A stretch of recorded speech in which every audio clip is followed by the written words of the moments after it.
அனைவருக்கும் உழைப்பாளர்கள் தின நல்வாழ்த்துக்கள். இன்னைக்கு லீவ்ல அதுவும் தெரியாதனமா நான் என்ன பண்ணிட்டேன், பசங்களோட திங்ஸ் எல்லாம் யாரை கட்டலான்னு எடுத்தேன் பாருங்க. அதே எனக்கு பாதி நாள் போயிடுச்சு. அப்புறமா சரி மே டே ஸ்பெஷலாக வந்து மஷ்ரூம் பிரியாணி, அப்புறமா சோயா கேப்சிகம் போட்டு ஒரு மஞ்சூரியன் மாதிரி பண்ணேன். அப்புறம் ரைத்தா. இதுதான் இன்னைக்கு ஸ்பெஷலு.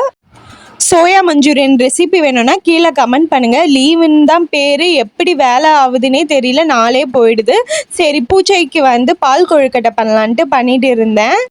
கோயிலுக்கு போகலான்ட்டு எல்லாமே கடன்ட்டு ரெடி பண்ணேன். அப்புறமா வீட்லேயே சாமி கும்பிட்டுட்டு முடிச்சிட்டோம். இந்த நாள் எங்களுக்கு இப்படி தான் இந்த நாளில் வந்து எனக்கு ஒன்று ஷேர் பண்ணணும்னு தோணுச்சு. என்ன போல் மனைவிமார்களுக்கோசம் பொதுவாக வந்து ஹஸ்பண்ட்ஸ் ஒர்க் போயிட்டு வரும்போது இல்லை வீட்டுக்கு வரும்போது அவங்க வீட்டில் வந்து ரொம்ப எதிர்பார்க்கறது என்னன்னா ஃபுட்டு நல்லா டேஸ்டியாக ஹெல்த்தியாக ஃபுட் இருந்தாலே அவங்க ரொம்ப சாட்டிஸ்ஃபை ஆகிடுவாங்க. அதுவே வந்து நம்ம கொடுக்குற பெரிய கிஃப்ட்டாக அவங்களுக்கு. Men's are so simple.